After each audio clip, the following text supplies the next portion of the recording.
പ്രിയ കുട്ടികളെ, എല്ലാവർക്കും ഉഷാസ് അക്കൗണ്ടിങ് സ്കൂളിലേക്ക് സ്വാഗതം. നമ്മളിന്ന് പഠിക്കാൻ പോകുന്നത് പാസ്റ്റ് അഡ്ജസ്റ്റ്മെന്റ് ആണ്. എന്ന് പറഞ്ഞാൽ +1 നിങ്ങൾ റെക്ടിഫിക്കേഷൻ ഓഫ് എറേഴ്സ് എന്ന് പറഞ്ഞൊരു ചാപ്റ്റർ നമ്മൾ പഠിച്ചിരുന്നു ഇല്ലേ? ട്രയൽ ബാലൻസിൽ വരുന്ന എറേഴ്സ്, അതിന്റെ കണ്ടിന്യൂഷനാണ് ഈ പാസ്റ്റ് അഡ്ജസ്റ്റ്മെന്റ്സ് കേട്ടോ. അല്പം ബുദ്ധിമുട്ടുണ്ട്.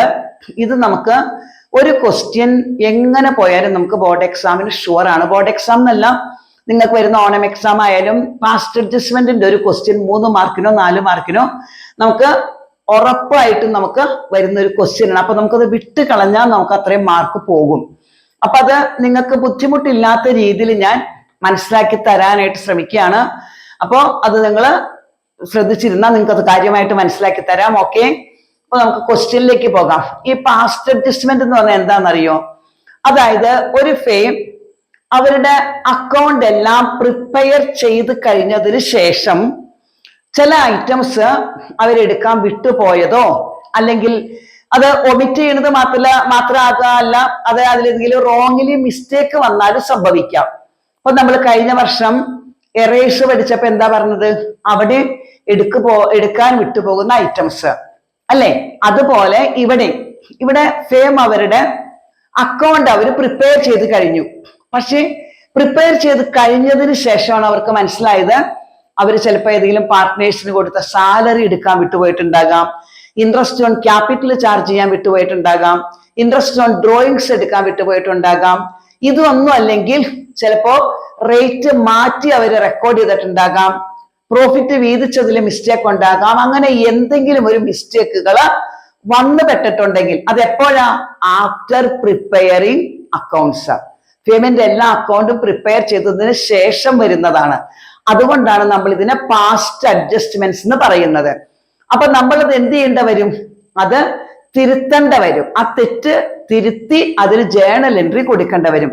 ആ ജേണൽ എൻട്രിക്കാണ് മക്കൾക്ക് 3 മാർക്ക് അഥവാ 4 മാർക്ക് കിട്ടുന്നത്. കാൽക്കുലേഷൻസ് ഉള്ളതാണെന്നുണ്ടെങ്കിൽ 4 മാർക്കായിരിക്കും കേട്ടോ. അപ്പൊ നമുക്ക് ആദ്യം ഇൻട്രസ്റ്റ് ഓൺ ഡ്രോയിങ്സ് ഒന്ന് പറഞ്ഞു നോക്കാം. അതായത് എയും ബിയും സിയും ഒരു ഫേമിലെ പാർട്ട്നേഴ്സ് ആണ്. അവര് പ്രോഫിറ്റ് ഷെയർ ചെയ്യുന്ന റേഷ്യോ 3:2:1 എന്നാണ് നമുക്ക് തന്നിരിക്കുന്നത്. ഇത് നമ്മളിവിടെ പറഞ്ഞിരിക്കുന്നത് interest on drawings 5% per annum had not been taken into consideration എന്നാണ് പറഞ്ഞിരിക്കുന്നത്. അതായത് ഡ്രോയിങ്സിന് 5% പലിശ കൊടുക്കണം എന്ന് പറഞ്ഞിരുന്നതാണ്. അവരുടെ പാർട്ട്ണർഷിപ്പ് ഡീഡിൽ ഉണ്ടായിരുന്നു. ഇൻട്രസ്റ്റ് ഓൺ ഡ്രോയിങ്സ് ഏതെങ്കിലും പാർട്ട്നേഴ്സ് അവരുടെ പേഴ്സണൽ യൂസിന് വേണ്ടിയിട്ട് വിഡ്രോ ചെയ്ത അതിന് 5% പലിശ ചാർജ് ചെയ്യണമെന്ന്. പക്ഷേ ഇവിടെ എന്ത് പറ്റി? ഇവിടെ അവർ നമ്മളോട് പറഞ്ഞിരിക്കുന്നത് had not been taken into consideration. അത് അവർ കൺസിഡർ ചെയ്യാൻ വിട്ടുപോയി. ഇൻട്രസ്റ്റ് ഓൺ ഡ്രോയിങ്സ് അവർ കൺസിഡർ ചെയ്തില്ല, അത് ഒമിറ്റ് ചെയ്തു പോയി. ഇനി the drawings of the partners were A 15,000, B 12,600, C Z ആണ് നമുക്ക് തന്നെ, ഇസഡ് അല്ല സി ആണ്. സി നമുക്ക് തന്നിരിക്കുന്നത് 12,000. പേരെഴുതിപ്പോ മാറിപ്പോയതായിരിക്കും.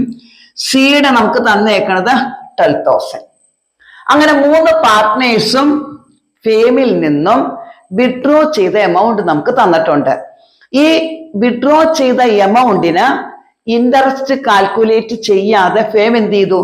അവരുടെ പ്രോഫിറ്റ്, ആ വർഷത്തെ പ്രോഫിറ്റ് അവര് പാർട്ട്നേഴ്സിന് വീതിച്ചു കൊടുത്തു. അപ്പൊ പാർട്ട്നേഴ്സിന് കിട്ടിയിരിക്കുന്ന പ്രോഫിറ്റ് യഥാർത്ഥത്തിലുള്ള പ്രോഫിറ്റ് ആണോ? അല്ല. കാരണം ഇൻട്രസ്റ്റ് ഓൺ ഡ്രോയിങ്സും കൂടി അതിലേക്ക് എഴുതിയിട്ട് വേണമായിരുന്നു ആ പ്രോഫിറ്റ്, യഥാർത്ഥത്തിലുള്ള പ്രോഫിറ്റ് വീതിച്ചു കൊടുക്കാൻ. അപ്പൊ അങ്ങനെ ഒരു മിസ്റ്റേക്ക് അവർക്ക് വന്നു പെട്ടേക്കാണ്. അപ്പൊ അതിന് അവരെന്ത് ചെയ്യണം? കറക്റ്റ് ആയിട്ടുള്ള എൻട്രി കൊടുക്കണം. അതിന് നമ്മൾ ആദ്യം തന്നെ ചെയ്യേണ്ടത് 3 പേരുടെ അവരുടെ ഡ്രോയിങ്സിന് ഇൻട്രസ്റ്റ് ചാർജ് ചെയ്യണം. എക്ക് തന്നേക്കുന്നത് 15,000 ആണ്. റേറ്റ് 5/100 ആണ്. നമ്മള് പഠിച്ചിട്ടുണ്ട്. അതായത് ഇൻട്രസ്റ്റ് ഓൺ ഡ്രോയിങ്സ് നമ്മൾ കാൽക്കുലേറ്റ് ചെയ്യുമ്പോൾ പാർട്ട്നേഴ്സ് വിഡ്രോ ചെയ്ത ഡേറ്റ് നമുക്ക് തന്നിട്ടില്ലെങ്കിൽ, in the absence of the period, ആ വിഡ്രോ ചെയ്ത ഡേറ്റ് നമുക്ക് തന്നിട്ടില്ലെങ്കിൽ നമ്മൾ എപ്പോഴും എങ്ങനെയാ കൺസിഡർ ചെയ്യണ്ടേ? 6/12 ആയിട്ട് പീരീഡ് എടുക്കണം. അപ്പൊ അത് ഓർത്ത് വെക്കണം. ഇൻട്രസ്റ്റ് ആ വിഡ്രോ ചെയ്ത ഡേറ്റ് നമുക്ക് തന്നിട്ടില്ലെങ്കിൽ, വിഡ്രോ ചെയ്ത ഡേറ്റ് നമുക്ക് തന്നാൽ എന്ത് ചെയ്യാം, വിഡ്രോ ചെയ്ത ഡേറ്റ് മുതൽ ക്ലോസിംഗ് ഡേറ്റ് വരെ എത്ര മാസം ഉണ്ടോ അത് ബൈ 12 ആണ് നമ്മൾ കൊടുക്കേണ്ടത്. ഇവിടെ നമുക്ക് വിഡ്രോ ചെയ്ത ഡേറ്റ് നമുക്ക് തരാത്തത് കൊണ്ട് എപ്പോഴും പീരീഡ് 6/12 ആയിരിക്കും കേട്ടോ. അതാണ് 6/12 എടുത്തിരിക്കുന്നത്. അപ്പോ എയുടെ ഇൻട്രസ്റ്റ് ഓൺ ഡ്രോയിങ്സ് 375 എന്ന് കിട്ടി. അതുപോലെ ബിയുടെ 12,600-ന് 5% 6/12 എടുത്തപ്പോ 315 കിട്ടി. സിക്ക് കിട്ടിയത് 300 ആണ്. അപ്പൊ എന്ന് പറഞ്ഞ ഇതിന്റെ ടോട്ടല്, ഇത് മൂന്നും കൂടി ടോട്ടൽ ചെയ്തിരിക്കുന്ന ഈ എമൗണ്ട് ഇല്ലേ, ഇത് അവരെന്ത് ചെയ്തിട്ടില്ല, ഇൻട്രസ്റ്റ് ഓൺ ഡ്രോയിങ്സ് അവർ ചാർജ് ചെയ്തിട്ടില്ല. അപ്പൊ നമ്മൾ ചെയ്യേണ്ടത് ശരിക്കും നമ്മളൊരു ടേബിൾ പോലെ വരയ്ക്കാം. പാസ്റ്റ് അഡ്ജസ്റ്റ്മെന്റ് നമുക്ക് ചെയ്യുമ്പോൾ എപ്പോഴും നമുക്ക് പെട്ടെന്ന് നമുക്കത് ക്ലിക്കാക്കി കിട്ടാൻ വേണ്ടി നമ്മളൊരു ടേബിൾ വരയ്ക്കാം. ടേബിൾ വരച്ചിട്ട് നമ്മള് പാർട്ട്നേഴ്സ് 3 പേരുടെയും പേര് നമ്മൾ കൊടുത്തു. ഐറ്റംസിൽ പാർട്ട്നേഴ്സ് നമ്മൾ ഇവിടെ കൊടുക്കാണ്. എന്നിട്ട് ഇൻട്രസ്റ്റ് ഓൺ ഡ്രോയിങ്സ് എന്ന് പറഞ്ഞ 3 പേരുടെയും അവരുടെ വിഡ്രോ ചെയ്ത എമൗണ്ടിന്റെ ഇൻട്രസ്റ്റ് നമ്മൾ ഇവിടെ എഴുതണം. ആ ഇൻട്രസ്റ്റ് ഓൺ ഡ്രോയിങ്സിന്റെ ടോട്ടൽ കാൽക്കുലേറ്റ് ചെയ്തിട്ട് ഇത്രയും രൂപ, ഇതാണ് അവിടെ മിസ്റ്റേക്ക് വന്നിരിക്കുന്നത്. പ്രോഫിറ്റിൽ വന്ന മിസ്റ്റേക്ക് ഇത്രയും രൂപയുടെയാണ്, ഇതാണ് ഒമിറ്റ് ചെയ്ത് പോയത്. അപ്പൊ നമ്മൾ എന്ത് ചെയ്യണം, ആ എമൗണ്ട് ഇവരുടെ റേഷ്യോയിലാ, അവർക്ക് നമുക്ക് തന്നേക്കുന്ന റേഷ്യോ 3:2:1 ആണ്. ഒന്നും പറഞ്ഞിട്ടില്ലെങ്കിൽ എങ്ങനെ എടുക്കും നമ്മള്, ഡീഡിന്റെ അബ്സെൻസിൽ എപ്പോഴും ഈക്വൽ ആയിരിക്കും. ഇവിടെ നമുക്ക് റേഷ്യോ തന്നിട്ടുണ്ട്. അപ്പൊ നമ്മൾ എന്ത് ചെയ്യണം, ഈ 990 എന്ന ഈ ടോട്ടല് 3:2:1 എന്ന റേഷ്യോയിൽ 3 പേർക്കും കണ്ടുപിടിക്കണം. അപ്പൊ എക്ക് നമ്മൾ കണ്ടുപിടിക്കുമ്പോ നിങ്ങൾക്ക് അറിയാം 990 ഇൻറ്റു എന്ത് വരണം, 3/6 വരണം. അതാച്ചാ 3 + 2 + 1, അപ്പൊ 3/6 ആണ് എക്ക് വരുന്നത്. അതായത് ഇതിന്റെ ഹാഫ് വരും. അപ്പം അതാണ് അവിടെ എഴുതിയേക്കണത്. ഞാൻ കാൽക്കുലേഷൻ ചെയ്തിട്ടതാണ് എളുപ്പത്തിന് വേണ്ടിയിട്ട്. അപ്പൊ എക്ക് വരുന്ന എമൗണ്ട് 495. അതാണ് എക്ക് ഇൻട്രസ്റ്റ് ഓൺ പ്രോഫിറ്റ് വീതിച്ചപ്പോ, ഡ്രോയിങ്സ് ഇല്ലാതെ വീതിച്ചപ്പോ അവിടെ വന്ന മിസ്റ്റേക്ക്, അല്ലെങ്കിൽ അവിടെ വന്ന ആ എമൗണ്ടിൽ വന്ന ചേഞ്ചസ് ഈ എമൗണ്ട് ആണ്. അതുപോലെ ബിയുടെയിലും വന്ന ചേഞ്ചസ് ഇതുപോലെ നമ്മൾ കണ്ടുപിടിക്കണം.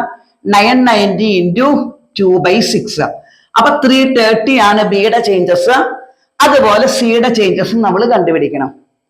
അപ്പൊ അങ്ങനെ 3 പേരുടെ ചേഞ്ചസ് നമ്മൾ കണ്ടുപിടിക്കുമ്പോ ഇതിന്റെ ടോട്ടല് നമുക്ക് 990 തന്നെ കിട്ടും. കാരണം നമ്മൾ അതാണല്ലോ വിധിച്ചിരിക്കുന്ന റേഷ്യോയില്.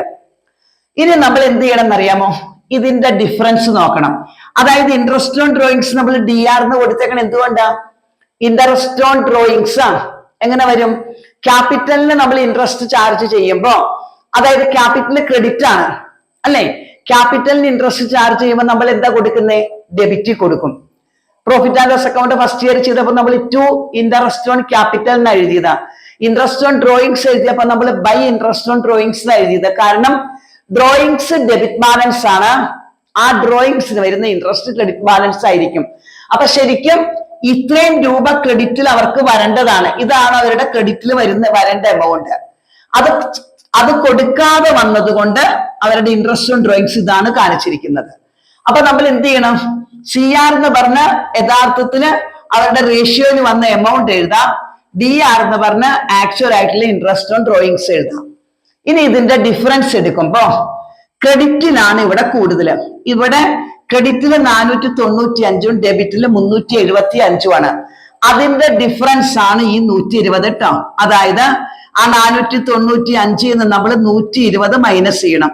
അപ്പൊ നമുക്ക് എന്ത് കിട്ടും, അല്ല ഈ 495 ഏത് മൈനസ് ചെയ്യണം, തെറ്റായിട്ടുള്ള 375 നമ്മൾ മൈനസ് ചെയ്ത് കഴിയുമ്പോ 120 കിട്ടും.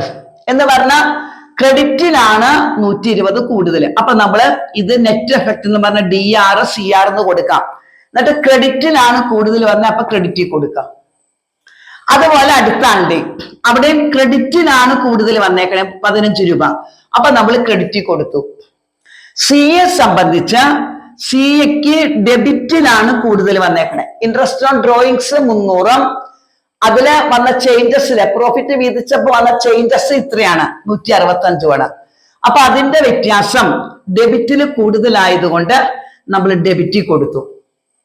ക്ലിയർ ആയോ? അതായത് ഡെബിറ്റിലാണോ ക്രെഡിറ്റിലാണോ നമുക്ക് നോക്കേണ്ടത്, കൂടുതൽ വന്നേക്കുന്ന എമൗണ്ട് എവിടെയാന്ന് നോക്കാം. അപ്പൊ നമ്മള് ക്രെഡിറ്റിൽ വന്നപ്പോ ക്രെഡിറ്റ് കൊടുത്തു, ഡെബിറ്റിൽ വന്നപ്പോ ഡെബിറ്റ് കൊടുത്തു. ഇനി അതിന്റെ ജേണൽ എൻട്രി കൊടുക്കുമ്പോ ഇൻട്രസ്റ്റ് ഓൺ ഡ്രോയിങ്സിന്റെ കേസില് ജേണൽ എൻട്രി എഴുതുമ്പോ ക്രെഡിറ്റിലാണ് കൂടുതൽ വന്നിരിക്കുന്നതെങ്കിൽ അവരെ നമ്മൾ ക്രെഡിറ്റ് ചെയ്യണം, ഡെബിറ്റിൽ വന്ന ആളെ നമ്മൾ ഡെബിറ്റും ചെയ്യണം. ഈ എൻട്രിക്കാണ് നമുക്ക് ഇത്രയും കാൽക്കുലേഷൻ വന്നാൽ നമുക്ക് 4 മാർക്ക് ഉണ്ടായിരിക്കും. അപ്പൊ ഈ എൻട്രിക്കാണ് നമുക്ക് മാർക്ക് കിട്ടുന്നത്. എൻട്രി എഴുതണം, എൻട്രി തെറ്റിക്കാതെ എഴുതണം. അപ്പൊ നമ്മൾ എൻട്രി എന്ത് എഴുതും? സീസ് അക്കൗണ്ട് ഡെപ്റ്റർ എത്ര വരും? 165 എന്ന് വരും. ടു എസ് അക്കൗണ്ട്, എക്ക് വന്നേക്കണ എത്രയാ? ക്രെഡിറ്റില്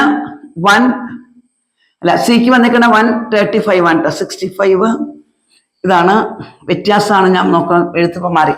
135 വരും, എക്ക് 120 വരും, ബിക്ക് 15 വരും. അപ്പൊ ഇതാണ് ജേണൽ എൻട്രി. അപ്പൊ അഡ്ജസ്റ്റിംഗ് ജേണൽ എൻട്രി എന്നത് S account debtor to C's account debtor to A to B. C's account debtor സിക്കാണ് ഡെബിറ്റിൽ വന്നിരിക്കുന്നത്, അപ്പൊ സിയെ ഡെബിറ്റ് ചെയ്തു. മറ്റു രണ്ടുപേരും ക്രെഡിറ്റ് ആണ്, അവരെ ക്രെഡിറ്റ് ചെയ്തു. അപ്പൊ ഇത് ഡ്രോയിങ്സിന്റെ ആണ് നമ്മളിപ്പോ പറഞ്ഞത്. ഡ്രോയിങ്സ് എന്ത് ചെയ്തു? അവര് എടുക്കാൻ വിട്ടുപോയത്. അപ്പൊ വിഡ്രോ ചെയ്ത ഇൻട്രസ്റ്റ് ഓൺ ഡ്രോയിങ്സ് വിഡ്രോ ചെയ്ത് ഒമിറ്റ് ചെയ്തതാണ് ഇപ്പൊ പറഞ്ഞത്. ഇതുപോലെ തന്നെ ഇൻട്രസ്റ്റ് ഓൺ ക്യാപിറ്റൽ എടുക്കാൻ വിട്ടുപോകാം. അതുപോലെ തന്നെ പാർട്ട്നേഴ്സിന് കൊടുക്കുന്ന സാലറി അല്ലെങ്കിൽ പാർട്ട്നേഴ്സിന് കൊടുക്കുന്ന കമ്മീഷൻ, ഇതിലും അവർക്ക് മിസ്റ്റേക്ക് വരാം. അപ്പൊ അതാണ് നമ്മൾ ഇനി അടുത്തിട്ട് പറയാൻ പോകുന്നത്. അപ്പൊ നമുക്കിനി ഇൻട്രസ്റ്റ് ഓൺ ക്യാപിറ്റൽ എങ്ങനെയാ ഒമിറ്റ് ചെയ്യുമ്പോൾ വരണേ. അപ്പൊ ഇൻട്രസ്റ്റ് ഓൺ ക്യാപിറ്റലും സാലറിയും കമ്മീഷനും ഇത് മൂന്നും നമ്മൾ ഫിക്സഡ് ക്യാപിറ്റൽ മെത്തേഡ് പഠിച്ചപ്പോഴേ അവിടെ കറന്റ് അക്കൗണ്ടിന്റെ ക്രെഡിറ്റ് സൈഡിൽ വരുന്ന ഐറ്റം ആയിരുന്നല്ലോ interest on capital, salary, commission, ഇതെല്ലാം. അപ്പൊ ഇതിനെല്ലാം ഒരേ പ്രൊസീജിയർ ആണ് കേട്ടോ. ഇൻട്രസ്റ്റ് ഓൺ ഡ്രോയിങ്സ് നമ്മളവിടെ കറന്റ് അക്കൗണ്ടിൽ ഡെബിറ്റ് സൈഡിലാണ് എഴുതിയത്. അപ്പൊ ഇൻട്രസ്റ്റ് ഓൺ ക്യാപിറ്റലോ സാലറിയോ കമ്മീഷനോ ഒക്കെ ഇതുപോലെ വിട്ടുപോയിട്ടുണ്ടെങ്കിൽ സെയിം മെത്തേഡ് ആണെന്ന് ഓർത്ത് വെക്കാം. ഇൻട്രസ്റ്റ് ഓൺ ക്യാപിറ്റൽ എങ്ങനെയാണെന്ന് നോക്കാം നമുക്ക്. അതായത് എയും ബിയും സിയും, ഞാൻ ഈ പേര് ABC എളുപ്പത്തിൽ പറയുന്നതാണ് കേട്ടോ. എയും ബിയും സിയും ഒരു ഫേമിലെ പാർട്ട്നേഴ്സ് ആണ്.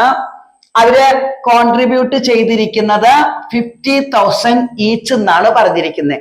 3 പേരും 50,000 രൂപ വെച്ച് ഫേമിലേക്ക് കോൺട്രിബ്യൂട്ട് ചെയ്തിട്ടുണ്ട് ക്യാപിറ്റലായിട്ട്. പിന്നെ അവര് നമ്മളോട് പറയുന്നത് പ്രോഫിറ്റ്സ് ഓഫ് ദി 3 years ആണ്.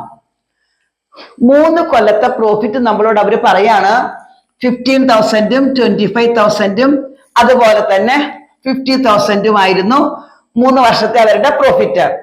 ഈ പ്രോഫിറ്റ് 3 വർഷം കിട്ടിക്കഴിഞ്ഞപ്പോഴേ ദേ റോങ്ലി ഡിസ്ട്രിബ്യൂട്ട് 1:1:2 എന്നാണ് പറഞ്ഞേക്കണത്. ഇപ്പൊ ഇതില് 3ാമത് വന്ന ആള് സി ആണ്. അപ്പൊ സി എന്ത് ചെയ്തു നോക്കി. ശരിക്കും നമുക്ക് പാർട്ട്ണർഷിപ്പ് ഡീഡിൽ നമ്മൾ ബിസിനസ് സ്റ്റഡീസിൽ ഫസ്റ്റ് ഇയറിൽ പഠിച്ചിട്ടുണ്ട്. ഇവിടെ നമ്മൾ ആക്ട് പറഞ്ഞപ്പോ ഞാൻ പറഞ്ഞിരുന്നു പാർട്ട്ണർഷിപ്പ് ആക്ട് അനുസരിച്ച് അവരുടെ പ്രോഫിറ്റ് ഷെയർ ചെയ്യുന്ന റേഷ്യോ നമുക്ക് ക്വസ്റ്റ്യനിൽ പറഞ്ഞിട്ടില്ലെങ്കിൽ ഈക്വൽ ആയിട്ടാണ് അത് ഷെയർ ചെയ്യാവൂ. പക്ഷെ ഈ ക്വസ്റ്റ്യനില് ഈക്വൽ ആയിട്ട് ക്യാപിറ്റൽ കൊണ്ടുവന്നു, റേഷ്യോ ഒന്നും പറഞ്ഞിട്ടില്ലെങ്കിൽ ഈക്വൽ ആയിട്ട് കൊടുക്കേണ്ടതായിരുന്നു. അതിന് സി എന്ത് ചെയ്തു? സി ചിലപ്പോ ഒരു പക്ഷേ സി അവിടെ കൂടുതൽ ആക്റ്റീവായിട്ട് വർക്ക് ചെയ്യുന്ന പാർട്ട്ണർ ആകാം. അപ്പൊ സി ചിലപ്പോ പറഞ്ഞിട്ടുണ്ടാവും ഞാൻ പണിയെടുക്കുന്നത് കൂടുതലായതുകൊണ്ട് എനിക്ക് കൂടുതൽ ക്യാഷ് വേണമെന്ന് പറഞ്ഞതാകാം. അതല്ലെങ്കിൽ ഫേമിന് വന്ന മിസ്റ്റേക്ക് ആകാം. ഫേം എന്ത് ചെയ്തു? 3 കൊല്ലം പ്രോഫിറ്റ് വീതിച്ചപ്പോ 1:1:2 എന്ന റേഷ്യോയിലാണ് പ്രോഫിറ്റ് വീതിച്ചത്. സി അവിടെ ആക്റ്റീവ് പാർട്ട്ണർ ആയിരുന്നു. അത് ക്വസ്റ്റ്യനിൽ നമ്മൾ പറഞ്ഞിട്ടില്ല, നമുക്ക് മനസ്സിലാക്കാം. സി ആക്റ്റീവ് പാർട്ട്ണർ ആയതുകൊണ്ടാകാം സിക്ക് അങ്ങനെ വീതിച്ചു കൊടുത്തേക്കണത്.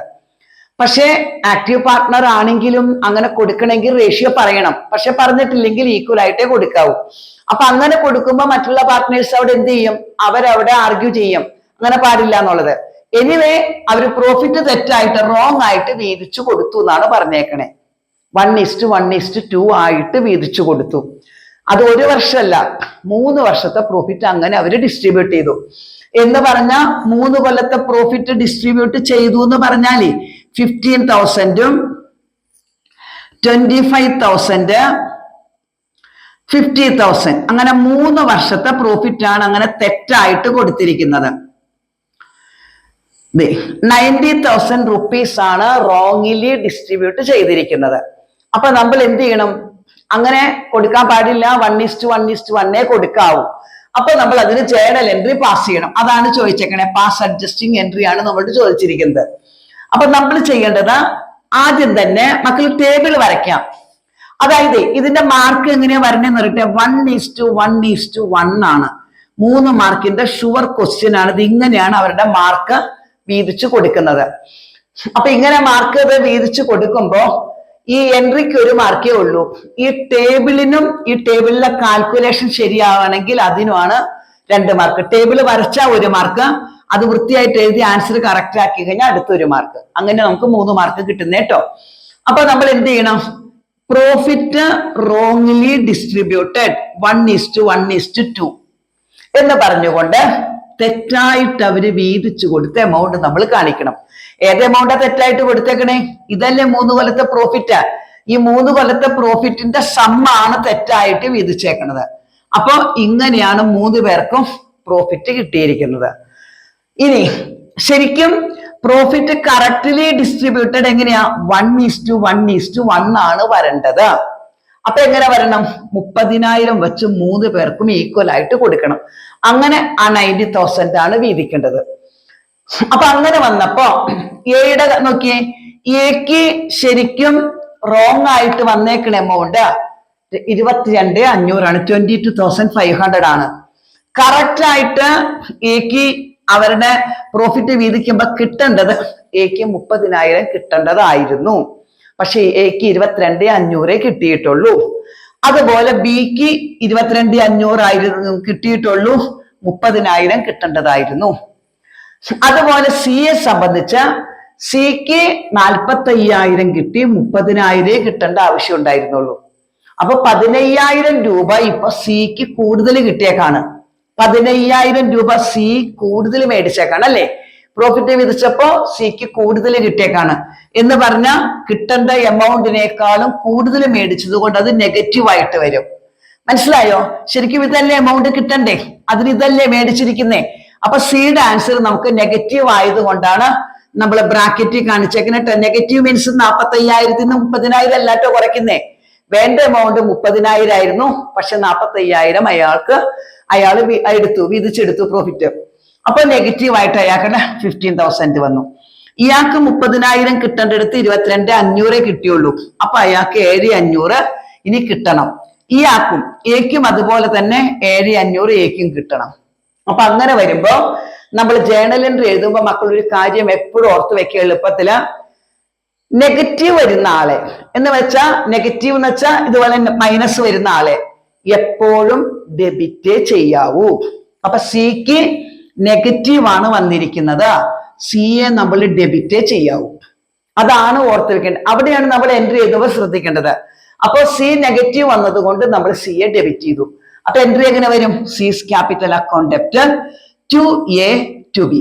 സിക്ക് വന്നേക്കണത് 15,000, എക്കും സിക്കും 7,500 ആണ്. അപ്പൊ അവരുടെ എൻട്രി ഇങ്ങനെ കിട്ടും.